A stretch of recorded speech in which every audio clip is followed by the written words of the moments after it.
Bienvenidos a Parmenas Radio. ¿Cómo están hoy? Espero que bien. Los invito a unirse a nuestras redes sociales en Twitter, Facebook, Instagram y en nuestro blog búsquenos como Carlitos y los Impuestos. Antes de empezar el programa les recuerdo que estamos llevando la campaña #Ley de Amparo y diariamente publicamos un fundamento de la Ley de Amparo. Me gustaría actualizar la cifra de fallecidos por COVID-19 que de acuerdo a las autoridades se mantiene en 324,000 personas. En el mundo sigue el conflicto entre Rusia y Ucrania, en donde la constante es que Rusia quiere el territorio de Ucrania, pero este país sigue defendiéndose de esta invasión. Según Rusia, quiere este territorio porque se iba a unir a la OTAN y Rusia sentía que podía ser un peligro si esto sucediera, ya que podían ser invadidos en su territorio a corto o largo plazo. Vamos a empezar el programa de hoy. ¿Qué debemos saber de impuestos?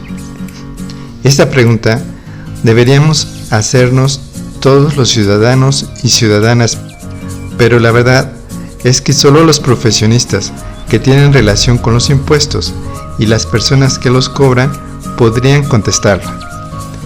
La intención de este proyecto denominado Carlitos y los Impuestos es tratar de que más gente se anime a conocer una idea general de los impuestos para poder después buscar una respuesta sobre qué debemos saber de los impuestos. Desde mi experiencia, conocer un tema de forma general para después buscar respuestas a preguntas específicas es la mejor forma de tratar de entender un tema.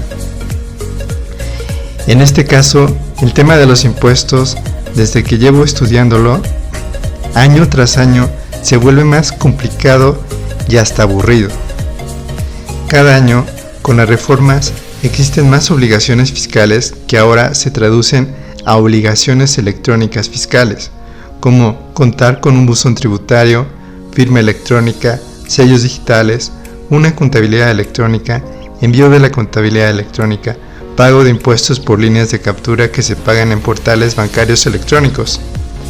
Por lo que, para empezar, todos debemos conocer los conceptos que mencioné y cómo aplicarlos correctamente en el área fiscal electrónica. Después, sigue la parte de la defensa fiscal, que solo hay 3 formas: el recurso de revocación, el juicio de nulidad y el amparo fiscal. Esto también lo deben conocer los ciudadanos. Además, que todo esto viene porque en el artículo 31, fracción 4 constitucional, emana las leyes fiscales y el código fiscal para que todos paguemos impuestos.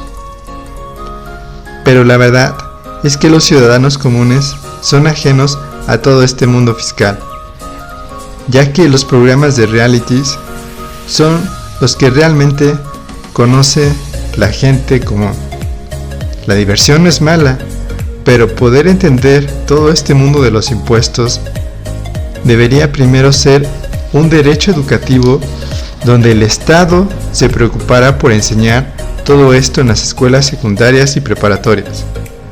Por su parte, los ciudadanos deberían buscar cursos para entender este mundo de los impuestos. Pero, desde mi experiencia, ni el Estado se preocupa por una educación cívica fiscal, ni los ciudadanos comunes buscan en tratar de recibir esa educación cívica fiscal de forma particular. ¿Cómo sería México si todos tuviéramos esa educación cívico-fiscal? Desde mi experiencia me imagino un México diferente, ya que tanto las autoridades fiscales como los ciudadanos conocerían lo más básico que es de dónde viene la obligación del pago de impuestos, que está en el artículo 31, fracción 4 constitucional. Conocerían cómo se deben interpretar y calcular los impuestos. Conocerían cómo usar la plataforma web para manifestar en los formularios hacendarios el pago de los impuestos por parte de los contribuyentes. Conocerían el uso del buzón tributario. Conocerían la importancia de llevar la contabilidad electrónica. Conocerían que tienen que enviar la contabilidad electrónica. Conocerían que tienen que enviar declaraciones. Conocerían que tienen que estar listos, que no se caduquen su firma electrónica y sellos digitales. Conocerían que tienen derecho a los medios de defensa, que son el recurso de revocación, juicio de nulidad y amparo fiscal.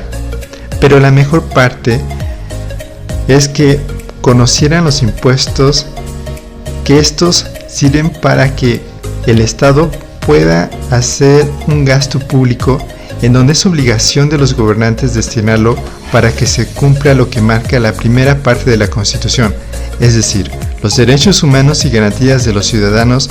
De lo contrario, estarían violando la Constitución. Pero estas ideas generales que hoy les doy, tal vez a algunos ciudadanos y ciudadanas les pudiera interesar, ya que con tantos programas de entretenimiento que hay en la actualidad en plataformas web, casi no tenemos tiempo para poder reflexionar la pregunta de hoy: ¿qué debemos saber de impuestos? Hace mucho tiempo, cuando inicié en este tema de los impuestos, me parecía un tema aburrido, pero conforme pasó el tiempo me di cuenta que es un tema muy importante, ya que es una de las formas en cómo se financia el Estado, y entre más logres entenderlo, más información tendrás para que, si eres gobernante, tengas recursos para hacer cumplir lo que marca la primera parte de la Constitución, que son los derechos humanos y garantías. Y si eres ciudadano que pagas impuestos, entenderás que puedes solicitar a los gobernantes que con el pago de tus impuestos se cumpla lo que viene en la primera parte de la Constitución, es decir, los derechos humanos y garantías. Así de simple. Vamos a unos comerciales y regresamos. Ya regresamos. El tema de hoy: ¿qué debemos saber de los impuestos? En la actualidad, hay muchos cursos en el área fiscal que son muy especializados. Por ejemplo, estoy suscrito a varias revistas fiscales donde muestran los puntos finos fiscales de algunos conceptos que, si bien es cierto, necesitas cierta maestría para entenderlos, todos deberíamos tener las bases de civismo fiscal para poderlos tomar. Ya que si eres empresario, tarde o temprano te enfrentarás a esos temas fiscales cuando tu negocio caiga en alguna hipótesis fiscal y tu asesor te explique el cálculo de impuestos, en donde, si no tienes una educación cívico-fiscal elemental, lo primero que dirás es mucho impuesto y solicitarás que le bajen el impuesto o buscarás otro asesor, en donde la respuesta debería ser que entiendes el cálculo y la razón del pago si fuera elevado, ya que será para que el Estado se financie y tenga dinero suficiente para que nos brinde los derechos humanos y garantías de la primera parte de la Constitución. Información es poder en cuanto a tomar mejores decisiones para tu empresa. De lo contrario, confiarás en el asesor, en donde, si llega a equivocarse, lo culparás, pero sin saber el origen de su equivocación, el cual pudo evitarse si es que tú le solicitaste que le bajara el pago de los impuestos, por lo que tu asesor aplicó de forma incorrecta una ley fiscal para que esto sucediera. En la actualidad, existen grandes asesores en donde ya llegaron las nuevas generaciones para este 2022, donde se incorporan en la vida laboral, pero van a ver la realidad que casi ningún ciudadano común tiene una cultura cívico-fiscal básica, incluyendo algunos gobernantes, por lo que harán de su trabajo un reto, ya que tratarán de quedar bien con el cliente y con el Estado. La mejor defensa fiscal que puede haber es lograr entender las leyes fiscales desde que se cambian al principio de año, es decir, desde que se dan a conocer las reformas fiscales. Ciertamente, como les dije, hay medios de defensa que son el recurso de revocación, el juicio de nulidad y el amparo fiscal, pero estos son muy desgastantes en tiempo y dinero, en donde además te piden garantías en juicios para poderlos realizar, siendo que si debes un crédito fiscal a Hacienda, a lo mejor no tienes dinero para una garantía económica, como sería el caso de una fianza. La vida en el país sería muy diferente tan solo con una educación cívico-fiscal por parte del Estado para secundaria y preparatoria, además de incluir programas de educación continua para el área de civismo fiscal. Si todos tuviéramos ese conocimiento, las decisiones para el país podrían ir mejorando a través de los sexenios presidenciales que fueran pasando, porque no importaría el partido que gane, ya que todos los mexicanos y gobernantes tendrían una educación cívico-fiscal. Si el Estado se preocupara por este civismo fiscal para toda la gente, de verdad que lograríamos otro México, uno en donde alguna vez soñamos cuando estábamos en secundaria y preparatoria, es decir, uno libre de violencia y con mayor equidad entre la gente. Poder lograr transmitir esta idea al Estado de que necesitamos un civismo fiscal para y las siguientes generaciones es una tarea muy difícil, porque si no formas parte del gobierno, es muy difícil que logren escuchar tus ideas para mejorar al país, ya que por increíble que parezca, no existen oficinas públicas dedicadas a escuchar a los ciudadanos para que se establezcan debates entre los ciudadanos y gobernantes exponiendo sus ideas. Existe gente muy valiosa en el área fiscal en el sector privado que debería aportar sus ideas, como lo dije anteriormente, en mesas de debates entre gobernantes y estos profesionistas, pero en la actualidad esto es casi imposible. Los gobernantes todavía no han abierto estos debates para poder lograr tomar mejores decisiones para el país. Casi siempre vemos a los gobernantes tomando las decisiones, pero estaría increíble que antes de tomarlas lograran poder debatir sus ideas con argumentos con profesionistas y ciudadanos. Los grandes juristas siempre mencionan que los argumentos bien estructurados y fundamentados sirven para poder lograr explicar por qué una idea es buena y debería implementarse, y no solo decir que porque la gente así lo pide. Este libro, que se denominó Carlitos y los impuestos, consistió en darle esa base general de civismo fiscal a la población en general, en la razón de por qué pagar impuestos.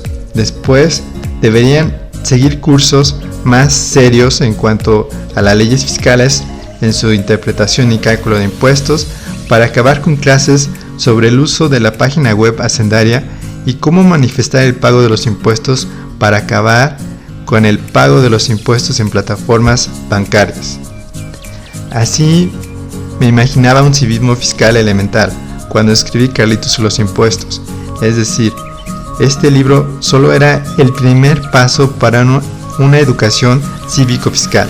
Lamentablemente, cuando lo presentamos a la SEP, me explicaron que los libros deben de pasar por un proceso de revisión en donde solo los más calificados son aceptados para formar parte de las bibliotecas públicas del país. Este proceso es muy desgastante, ya que hay que esperar las convocatorias, además de que tienes que ceder derechos de tu obra, en donde al final, si logras ser seleccionado, tienes que invertir en la impresión de miles de libros para surtir al país en sus bibliotecas, en donde parecería emocionante, pero al final te quedas con muy poco de utilidad, porque tienes que pagar el impresor y los impuestos de lo que te paga el Estado por los libros. Por lo que decidí ponerlo en el sector privado, en las librerías como Gandhi y Amazon. En versión electrónica y física está disponible en Parmenas Radio y CCA Puebla, en donde el interés para comprarlo es muy poco debido a que la gente se ve más atraída para comprar libros de superación personal, suspenso, novelas, actores famosos o influencers famosos. Ciertamente este proyecto no ha logrado poner la primera etapa de un civismo fiscal, pero si logré con tan solo una persona que se interesará, esto tendrá que ser el principio de que esta persona tenga la inquietud de pasar estas ideas a alguien más, y después estas ideas pasarán a alguien más, hasta que muchas personas logren tener la inquietud de un civismo fiscal básico. Cuando trabajas en el sector privado, te imaginas poder cambiar al mundo, aportando algo en donde has visto que necesita la gente, para que podamos tener una mejor sociedad, en este caso el civismo fiscal. Pero cuando ves que eres tú contra millones de gentes que prefieren los reality shows, las plataformas de películas, te pones a pensar si algún día se podrá inculcar el civismo fiscal en la población mexicana y lograr ese México que nos lleve a tener un mejor país libre de violencia, en donde podamos lograr el bien común. Como mexicano, sería increíble decir que México ya logró el bien común para la mayoría de la gente, pero esto no sucederá si el Estado no logra implementar un civismo fiscal elemental para toda la población mexicana. Espero les haya gustado el programa de hoy, donde dimos nuestro punto de vista sobre qué debemos saber de impuestos. Los invitamos a comprar el libro Carlitos o los impuestos de forma electrónica en Amazon y Gandhi. Si lo requieres físico, está disponible en CCA Puebla y Parmenas Radio. Y recuerden que los impuestos no es un castigo, siempre que se ocupen para que se nos brinden nuestros derechos humanos. Hasta la próxima.